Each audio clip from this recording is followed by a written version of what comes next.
agar membantu kami ketika membaca firman-Mu dan merenungkannya, agar kami mengerti kehendak Tuhan dalam hidup kami kini dan sekarang ini.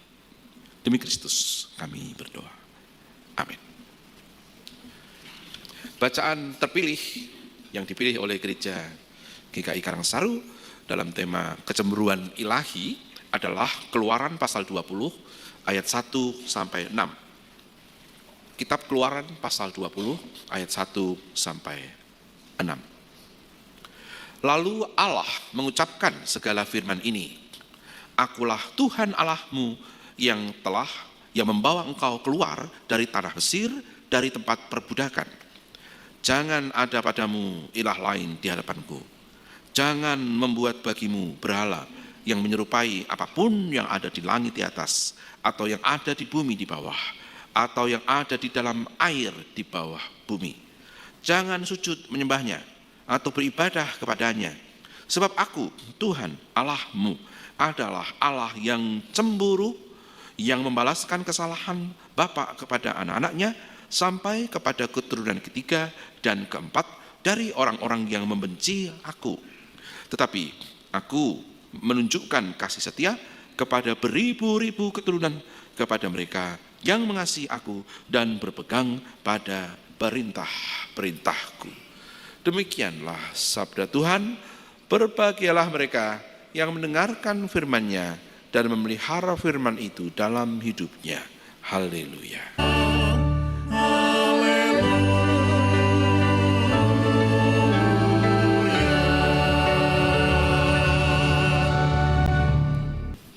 Ada seorang tokoh yang pada abad pertama, zaman bersama, berkontribusi besar pada gereja perdana, sekaligus berbahaya.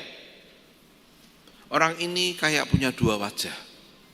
Berjasa besar, tetapi juga menimbulkan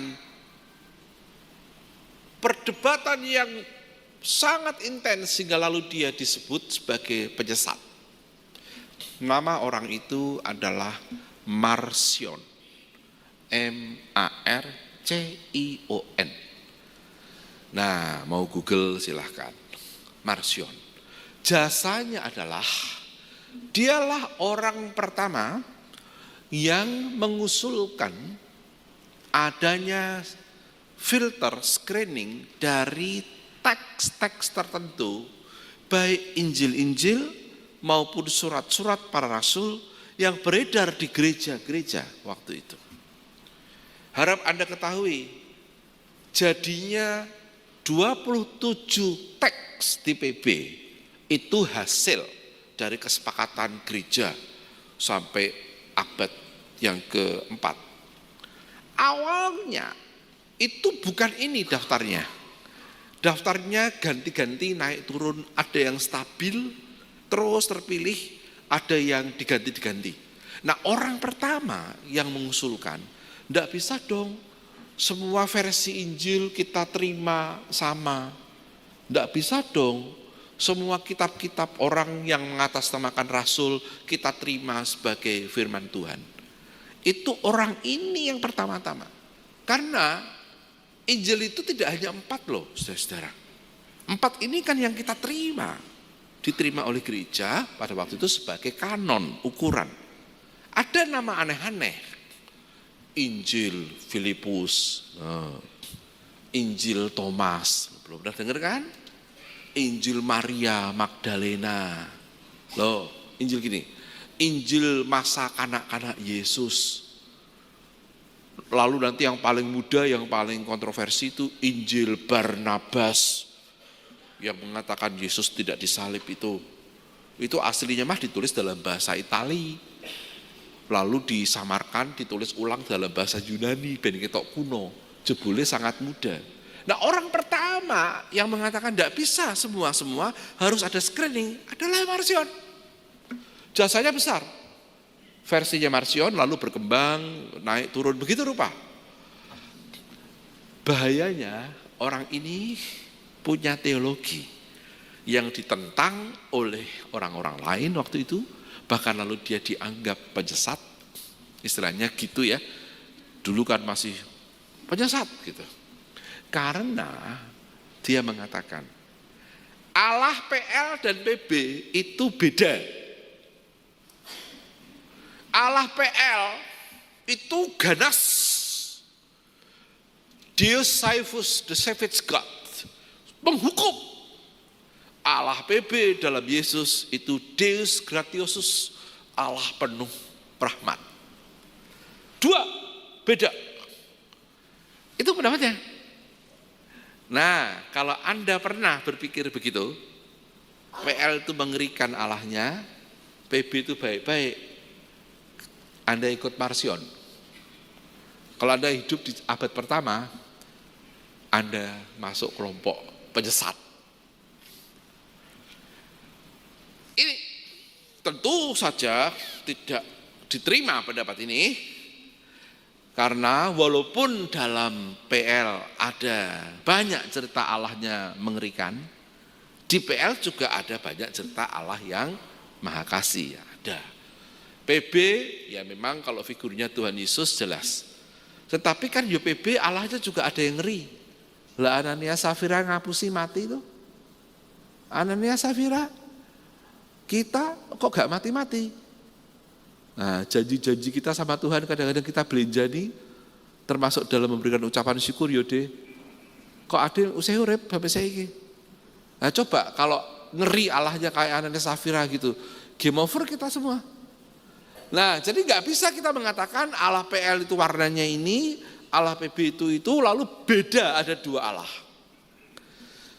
Tetapi pendapat Marsion itu memang somehow ada rujukannya, walaupun dia tentu salah ya, karena tidak adil pada seluruh PL. Nah, teks ini loh saudara, salah satunya Keluaran pasal 20. Coba Anda baca. Itu kan mengerikan Allahnya. Kisah ini adalah dikisahkan Musa menerima hukum.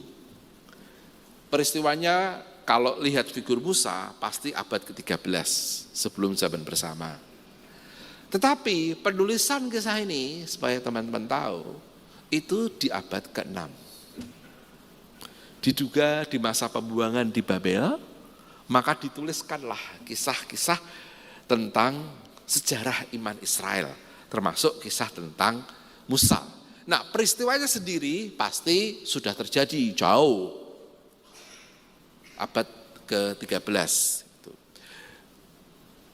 Saudara-saudara, dalam cerita ini, ketika mereka dibuang ke Babel, ketika iman mereka bisa terganggu oleh karena interaksi sosio-religius di Babel, karena tidak hanya orang Israel kan, yang utara sudah hancur tahun 722, yang selatan ini yang dibuang ke Babel kan, 597 diserang, kalah tetapi kotanya belum dihancurkan, ada pembuangan pertama, ada raja yang ditanam oleh Babel di Yerusalem, raja yang sebelumnya dibawa ke Babilonia, raja yang ditanam di Yerusalem memberontak lagi 587, dihabisinlah kota itu, kota dan bait Allahnya hancur 587, porak-poranda dia menjadi provinsi Yehuda, padahal tadinya adalah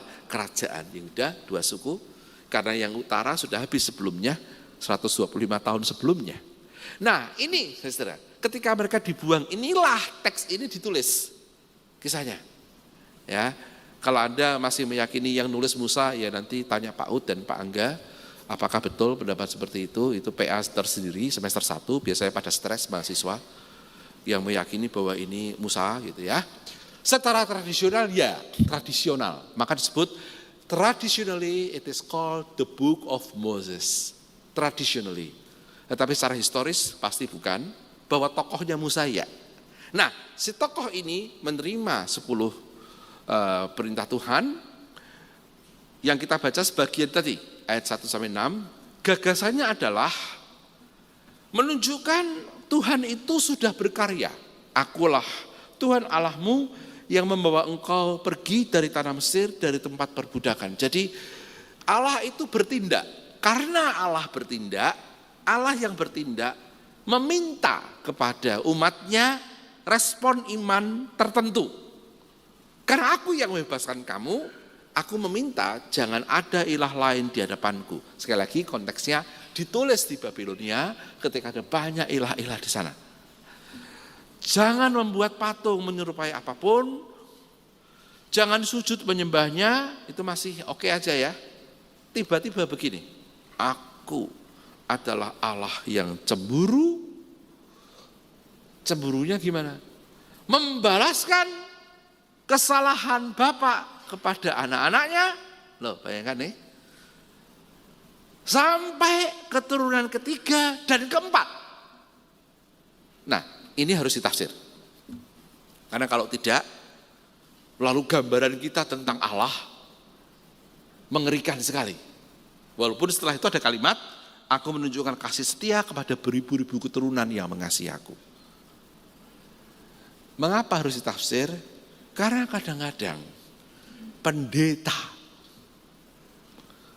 nek bingung melihat kasus tertentu di jemaat pakai ayat Alkitab, kadang-kadang cuplak-cuplek. Ada ayat selain ini yang dijadikan senjata oleh teman-teman pendeta yang bingungan. Nek ditakoni apa sing bingungi, misalnya siapa istri Kain, nah bingung tuh. Siapa istri Kain? Apa? Adam Hawa anaknya Kain Habil. Habil dipateni Kain. Terus punya anak lagi lanang Set. Lalu Kain punya anak. Lah, sapa bojone? Adiknya itu kan di pasal 5. Kain punya anak kan pasal 4. Ya kan? Bahwa Adam Hawa punya anak-anak laki perempuan itu pasal 5. Siapa? Nah, ini kan pertanyaan bingung dah. Lalu pendeta stres, bukain ngono tok paling. Tapi siapa? Apakah Kain hermafrodit? Ya kan repot. Apakah lebih dulu mana Adam Hawa dan Pithecanthropus erectus, Pak? Nah, no?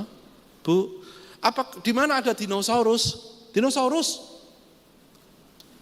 Di mana kok di Alkitab tidak ada? Ngono kuwi pertanyaan yang sulit-sulit gitu biasane nek ndak iso jawab, senjatanya adalah ayat ini. Segala sesuatu yang dibukakan ialah bagimu, ngono. Segala yang lain adalah bagian Tuhan Allah kita, ngono. Iku janjane bodoh pendetane. Ndak iso jawab terus segala sesuatu yang dibukakan ialah bagimu, yang lain rahasia ilahi, ngono. Lah iya. Nah, aku berkali-kali mimpin acara beginian, para pendeta mengaku, ya Pak, kadang-kadang lah kami bingung ya. Nek bingung terus, piye, masuk gak jawab? Ada Alkitab. Cari ya, angkanya 28. Kitab titik-titik, pasal 28, ayat 28. Segala sesuatu yang dibukakan ialah bagimu, yang lain bagi Tuhan Allah kita gitu. Yang kedua, pemanfaatan teks, tidak memahami konteks, karena bingung. Ini termasuk. Keluarga kami adalah korbannya. Maka ketika teks ini muncul di surat yang dikirimkan gereja, saya langsung, oh my God. Berarti aku harus menceritakan peristiwa itu. Sebagian di antara Anda tahu, saya punya adik yang disable. Sebagian di antara Anda saya kira pernah tahu cerita ini. Dia namanya Samuel. Umurnya sekarang 52 menjelang 53, mentalnya 2 tahun, mental. Maka sejak mama meninggal karena COVID, saya menjaga Samuel. Sehingga saya berubah dari burung elang kemana-mana, ceramah, khotbah, konferensi gaya-gayaan gitu, menjadi di rumah saja. Hari Sabtu Minggu bisa begini karena Samuel dijaga oleh adiknya. Samuel butuh disuapi oleh istri saya, mau dia. Butuh diganti pampers, pup, pipis terserah dia. Waktunya kapan dia pup, pipis tidak ada yang tahu. Seperti menanti kedatangan Tuhan. Loh iya, saya sedang ngajar masuk WA, papa ceho pup. Saya sedang apa, papa gitu. Jadi saya selalu dalam kondisi apa yang terjadi. Nah kadang dia pup 5 hari 1 kali, kadang sehari 3 kali. You never know. Kenapa begini? Dari lahir? Tidak. Dia lahir sehat, dia juara bayi sehat se-Kabupaten Jepara. Juara 1. Saya masih ingat rumah penuh dengan hadiah Johnson & Johnson. Talek, bedak, macam-macam. Dalam memori saya. Jarak usia kami, dia lahir 73, saya 71. Suatu malam, ketika dia berumur 2 tahun, dia panas tinggi. Mama bingung, dibawa ke dokter langganan kami. Jam 12 malam, pintu tidak dibukakan, tentu saja. Jarak antara pagar ke rumah, ke pintu dokter itu, dokter jauh. Jadi gak bisa masuk. Juga gak boleh. Waktu itu. Siapa yang mau bukakan pintu? Pada tahun 1975, jam 12 malam, di Jepara. Jepara loh, kota kecil. Bukan Semarang. Jepara, desa. Bingunglah mama, dibawa ke rumah sakit. Di alun-alun. Anda kalau tahu alun-alun Jepara, justru di sebelah kabupaten dulu rumah sakit. Konon kata mama, tidak ada dokter yang jaga seorang mantri laki-laki. Panas anaknya, disuntik. Begitu disuntik, jus, langsung dia tangannya begini. Kakinya juga terangkat. Stek, kenceng. Saat itulah dia cerebral palsy, otaknya rusak karena overdosis. Skoliosis double, kakinya deformatif, dia lalu bisu, otaknya berhenti di umur 2 tahun. Sampai sekarang, umur 2 tahun. Laki-laki dewasa, tetapi mentalnya anak-anak. Tidak bisa makan sendiri, tidak bisa pipis pup sendiri, ya di pampers. Nah, waktu dia mengalami ini, kami berharap dia sembuh, dibawalah ke Karyadi. 6 bulan dirawat di Karyadi. Ada 6 kasus lain kata mama, sejenis, 5 meninggal, dia satu-satunya yang tidak meninggal. Pulang ke Jepara dalam kondisi seperti itu. Deformatif kakinya, tangannya, skoliosis, otaknya berhenti, bisu. Dia ngesot, pipis sambil ngesot gitu sampai umur 5 tahun. Bisa baik karena kami bawa ke Solo, YPAC Solo, dilatih di sana. Nah, sebelum peristiwa itu, dia bisa berjalan pelan itu, masih digendong papa. Kami percaya pada kuasa mujizat Tuhan. Waktu itu ada banyak KKR di gereja. Baik di gereja saya, GKMI Jepara, maupun GTJ. Di situ enggak ada GKI. Yang ada adalah Gereja Pentakosta, GPDI, GTJ, GKMI, Gereja Bethel, gitu, waktu itu ya. Kemanapun ada KKR dan kesembuhan ilahi, datanglah papa dan Samuel Sunhao dan saya ngikutin. Kadang mama ikut. Ada yang saya masih ingat, pendeta dari timur Indonesia, bahkan dia pakai baju kuning, saya masih ingat. Khotbah, lalu kesembuhan ilahi, nyanyi. Ada kuasa dalam darahnya, ada kuasa. Waktu itu gitu ya, bilurnya. Masih ingat lagu-lagu kuno seperti itu ya. Setiap kali kami bawa Samuel, karena dia pergi kemana-mana kami ikutin, dia stres Pak Pendeta ini. Teko meneh wong iku. Yang lain tuh sembuh. Samuel enggak. Dia pindah ke desa, GTJ Kedung Penjalin. Kami datang, numpak truk. Ikut ibadah. Pokoknya dia khotbah lama gitu. Kami terserah lah Pak, khotbah band. Bariku nyanyi-nyanyi, ada kuasa dalam darahnya, yang sakit suruh maju, kami maju. Setiap kali dia lihat kami, dia selalu oh my God gitu.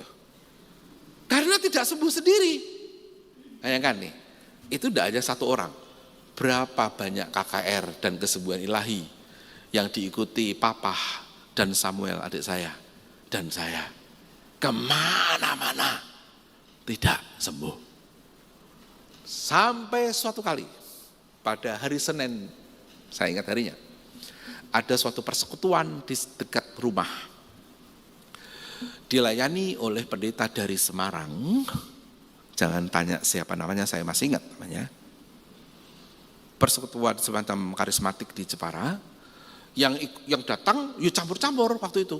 Walaupun di akhir ibadah biasanya pengurusnya bilang harap kembali ke gereja masing-masing, masih gitu selalu. Ya, di hari Minggu kembali ke gereja masing-masing, itu dijemputin pakai truk yang GITJ dari desa-desa gitu. Kami dari kota yang sama, kota kecil Jepara ya datang gitu aja. Yo naik becak, yo naik apa begitu. Senin penuh gedungnya. Lalu diumumkan pulanglah hari Minggunya, selalu begitu. Tidak jadi gereja sendiri, tidak.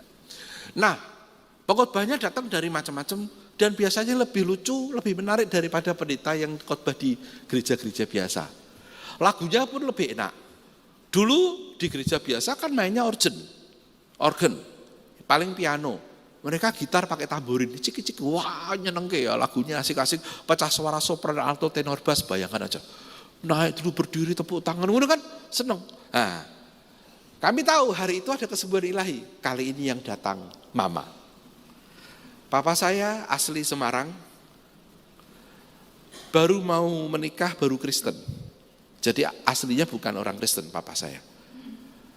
Rumahnya kampung Krese, kampung Gali. Terguli 1, 2, 3, 4 itu sebelahnya kampung Krese, tahu ya?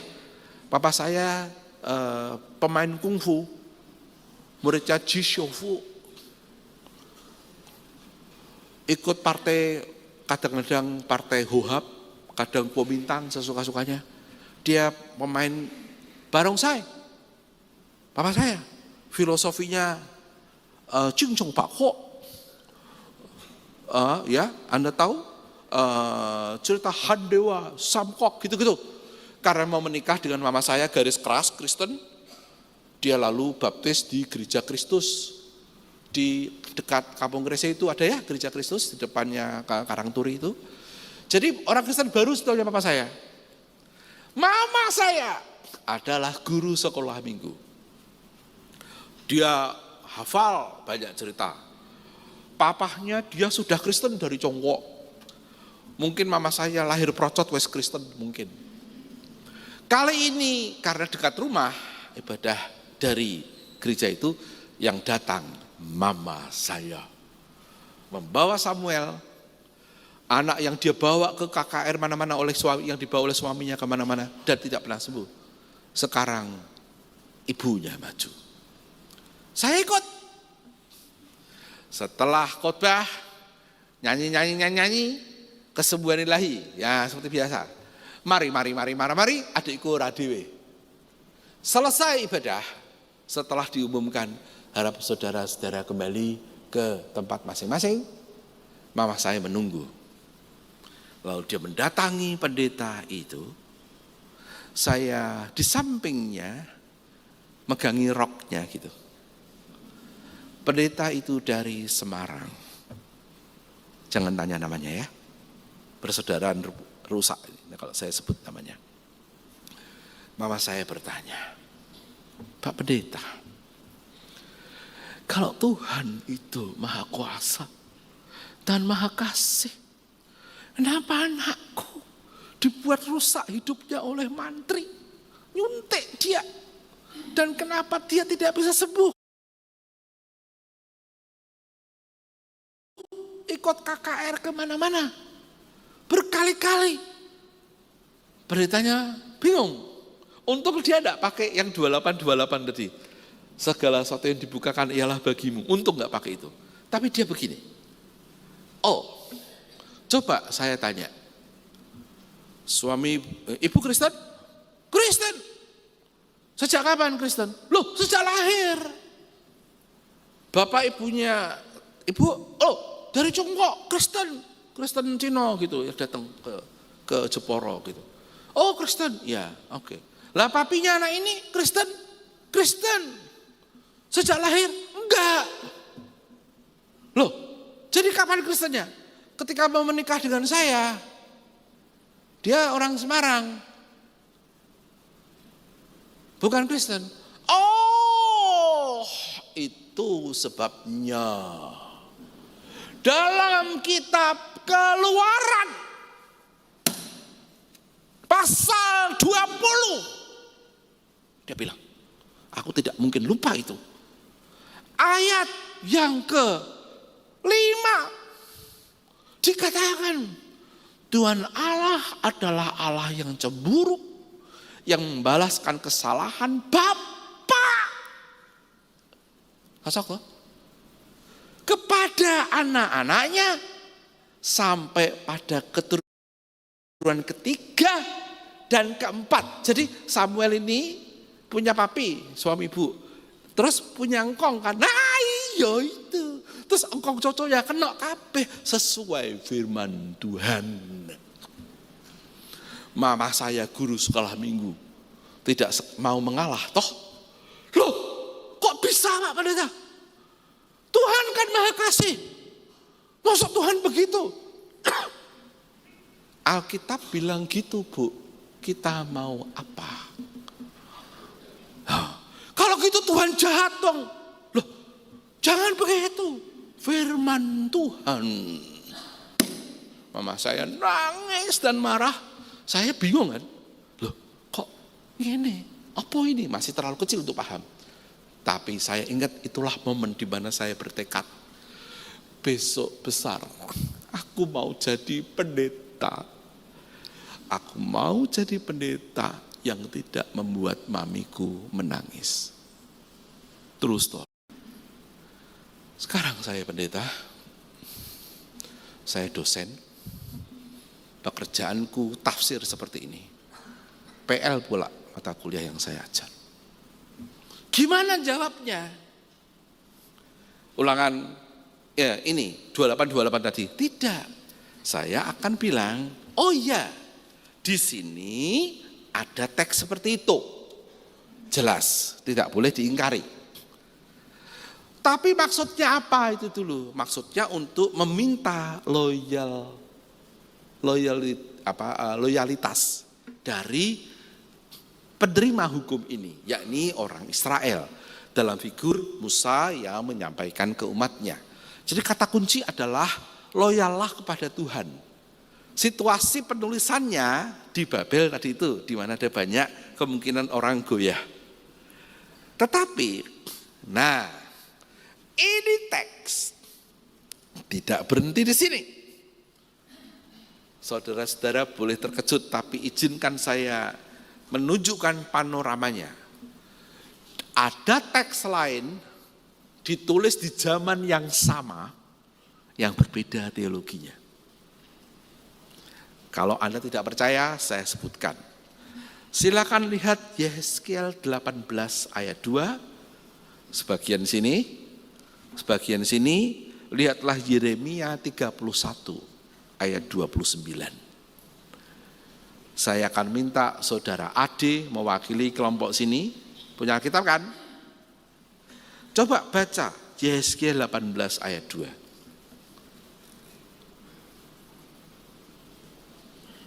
Punya Alkitab deh? Punya, ya, bacalah.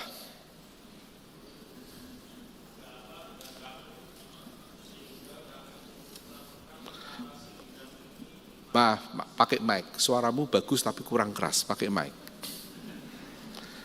Ada apa dengan kamu? Yang di sini salah satu pemain kulintang ya, nanti ya, yang Yeremia 31 ya.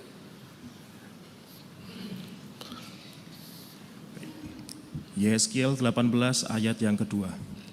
Ada apa dengan kamu sehingga kamu mengucapkan kata sindiran ini di tanah Israel?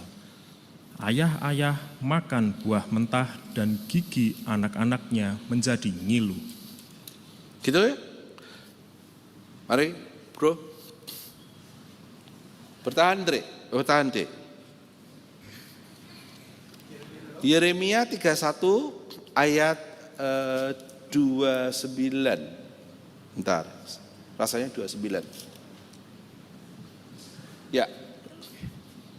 Pada waktu itu orang tidak akan berkata lagi, ayah-ayah makan buah mentah dan gigi anak-anaknya menjadi ngilu. Sama ya, Yeremia dan Yehezkiel bunyinya sama. Pada waktu itu orang tidak akan berkata, kalau ayah-ayah makan buah mentah, gigi anaknya ngilu. Tidak, kalau Anda lanjutkan, yang ngilu adalah yang Makan. Jadi kalau bapaknya makan, ya bapaknya yang ngilu giginya. Bukan bapaknya makan buah mentah, anaknya yang ngilu giginya. Tidak. Nah, pertanyaan saya kepada dua mas ganteng. Yeremia dan Yeskiel itu hidupnya kan di zaman yang sama. Abad 6. Persis seperti penulisan kitab Ulangan. Apa beda lokasi mereka? Siapa ada di mana terkait dengan pembuangan Babel? Kan tadi tak ceritani dibuang toh. Ya toh 597, 587 kuwi mau loh. Yeremia itu dibuang apa tidak?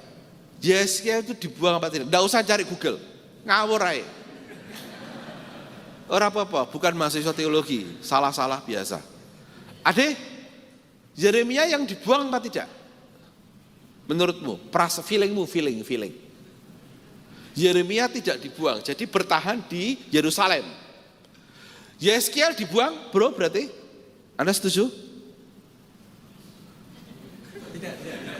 Yeskiel tidak dibuang. Nah, Anda salah, silakan duduk.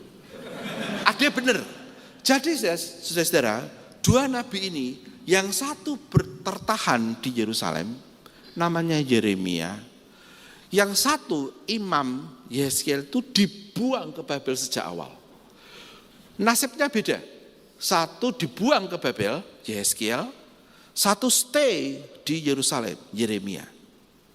Dibuang, orang mengalami pembuangan. Masing-masing menulis hal yang sama. Ketika ada pertanyaan, mengapa kita dibuang? Mengapa? Kalau pakai Keluaran 20, salah mbahmu. Iya toh? Lihat ini. Tuhan Allah pencemburu membalas pada ketiga dan keempat. Jadi menyalahkan keturunan sebelumnya. Yeremia dan Yeskiel, no, tidak ada lagi ayah-ayah makan buah mentah, gigi anak-anaknya ngilu. Setiap orang bertanggung jawab pada perbuatannya sendiri. Jadi mengapa kami dibuang ke Babel? Yo salahmu dewe. Kamu. Berarti ada teologi yang tidak tunggal. Ternyata. Gitu. Itu yang Anda harus tahu. Yang satu teologi yang mengatakan ada orang yang tertimpa keburukan karena kejahatan atau kesalahan keturunan ketiga dan keempat di atasnya. Itu Keluaran 20. Ada teologi lain, sama-sama situasi dibuang. Enggak, kita sendiri. Lalu mana yang benar? Gitu kan? Tarik-tarikan dua jenis teologi ini. Melintasi zaman sampai di zaman Yesus. Berarti abad pertama di zaman Tuhan Yesus. Peristiwa apa? Peristiwa ketika Yesus ditanya secara teologis mengenai ada orang buta sejak lahir. Siapa yang berdosa? Masih ingat? Yohanes pasal 9. Guru, orang ini buta sejak lahir. Siapa yang berdosa? Dia sendiri atau orang tuanya? Ini bukan hanya pertanyaan biasa. Ini pertanyaan mengelaborasi dua jenis teologi yang ada sejak abad ke-6. 600 tahun sebelum Tuhan Yesus hadir sebagai manusia. Bayangkan pertanyaan itu besar sekali. Kalau Tuhan Yesus menjawab, orang itu sendiri, berarti Tuhan Yesus ikut Yeremia Yeskiel. Kalau Tuhan Yesus menjawab orang tuanya, berarti Tuhan Yesus ikut Keluaran 20. Pertanyaan saya, apa jawab Tuhan Yesus, adik?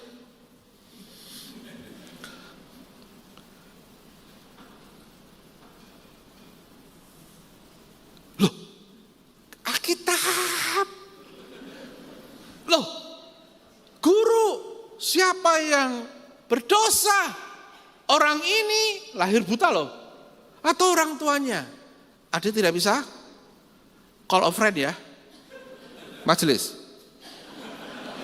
Loh. Kaget sama majelis. Jawabannya? Majelis lho iki piye sih? Loh, enggak, orang ini atau orang tuanya? Ngono toh pertanyaannya. Jawaban Tuhan Yesus, kok kasih karunia peto? Jawabannya apa? Oke, kita cari korban lain. Kolintang. Maka andalan saya, paduan suara Deborah. Masih ingat jawabannya? Yesus bilang, bukan dia dan juga bukan orang tuanya. Jadi Tuhan Yesus tidak ikut mazhab Yeremia Yeskiel teologinya, juga tidak ikut Keluaran 20. Tuhan Yesus loh. Lah terus siapa? Siapa dong? Siapa? Ikut siapa Tuhan Yesus? Ganjar apa Prabowo? Lah kan setuju MBG apa tidak? Bukan dia, bukan orang tuanya, tetapi supaya pekerjaan Allah dinyatakan di dalam dia. Berarti gini, jawabannya kue gak perlu ngerti, jangan menghakimi. Loh, ya kan? Yang penting adalah apa yang bisa dikerjakan melalui peristiwa ini. Jangan menjadi hakim. Bayangno pendeta mau teko Semarang. Ibu Kristen? Kristen. Bapaknya anak ini Kristen? Kristen tapi tidak dari. Apa yang dia lakukan itu? Menghakimi. Coba kalau dia bilang, Ibu, saya tidak tahu. Tetapi apa yang kira-kira bisa kita temukan sebagai cara Tuhan menolong kita lewat peristiwa anakmu Samuel yang jadi korban malpraktek ini? Apa? Marilah kita sama-sama mencarinya. Coba jawab Gono. Mungkin aku tidak perlu bertekad jadi pendeta. Entah itu peristiwa baik apa buruk, tapi memang gara-gara peristiwa itu saya memegang daster mama saya. Seingat saya daster mungkin itu rok waktu itu ya. Tapi yang saya pegang gitu ya. Aku besok besar mau jadi pendeta yang tidak membuat mamiku menangis. Jawabannya adalah, mbuh. Jangan menghakimi dong. Yang penting adalah apa yang bisa dilakukan Tuhan dalam ketidakmampuanmu menjawab. Itu namanya tegangan di antara Mysterium Dei, Allah yang misteri, dan Providentia Dei, Allah yang memelihara. Hidup kita ada di tegangan itu. Tidak semua hal kita tahu sebab-sebabnya. Jangan main Allah. You are not God. Biarkan Allah menjadi Allah yang kita sembah. Dalam ketidakpahaman kita sepenuhnya tentang Dia, tidak masalah. Yang penting yang kita tahu, hiduplah setia. Milikilah integritas iman kepada Tuhan. Itu saja. Jika terjadi hal-hal yang tak kau pahami, kau bisa bilang, aku tak mengerti ya Tuhan. Tetapi aku tetap mengarahkan hatiku padamu. Aku tak mengerti. Tidak selalu aku mengerti. Tapi aku menolak menjadi hakim atas orang lain. Atas sebab-sebab kemalangan yang dia alami. Mampukan aku setia kepadamu. Mampukan aku menjaga hatiku lurus dalam tegangan Mysterium Dei dan Providentia Dei. Ini ada lagunya loh, saudara. Untuk terus mengarahkan hati kepada Tuhan. Spontan ya, tolong pianis atau organis maju.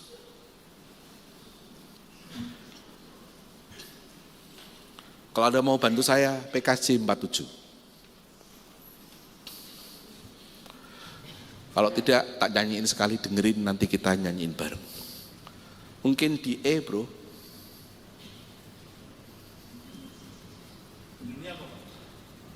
Hantam E saja sudah.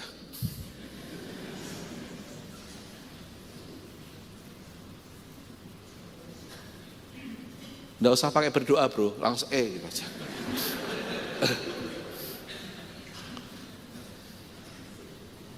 Jreng. Kurang tinggi. A. C.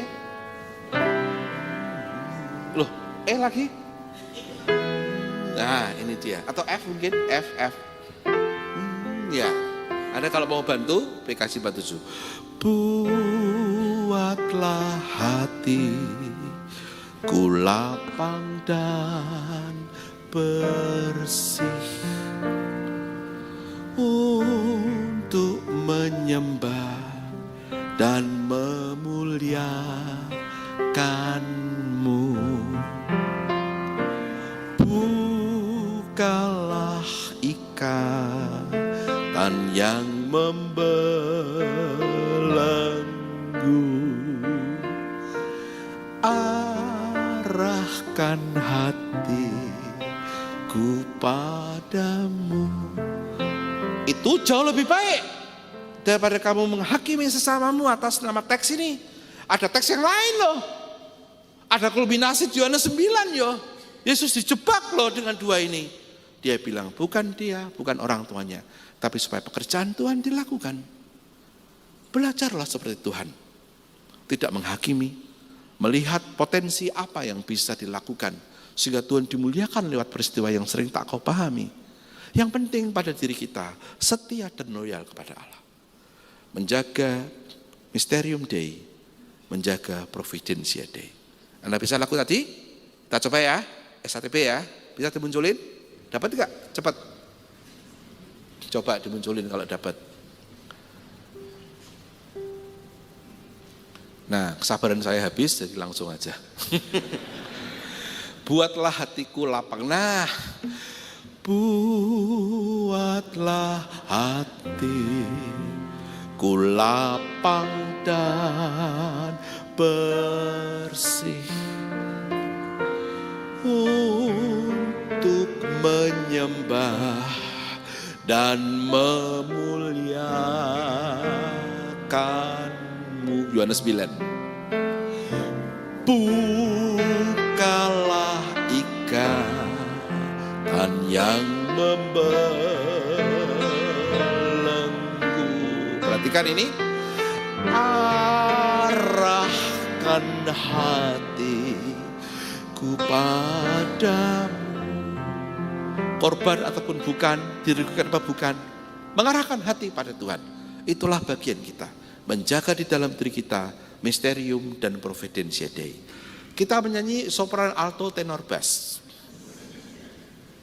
Sopran ikut saya. Alto, tenor, bass carilah sendiri.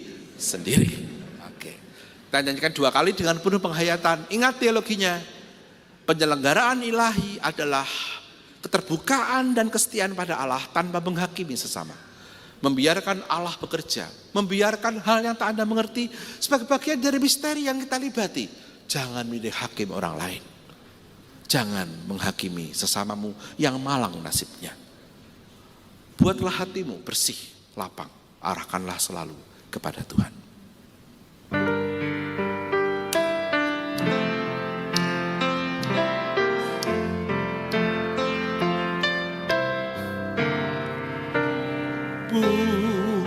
Buatlah hati lapang dan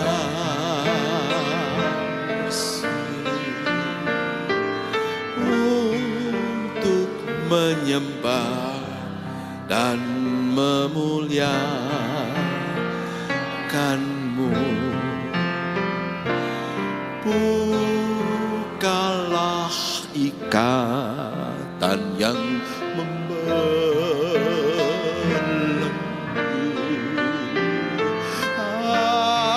arahkan hatiku padamu.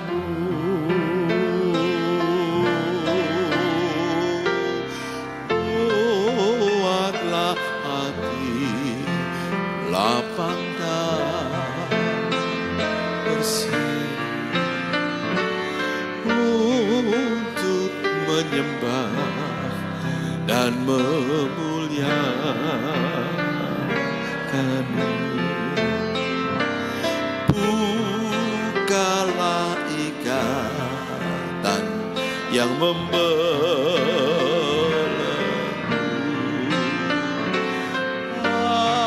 arahkan hatiku padamu.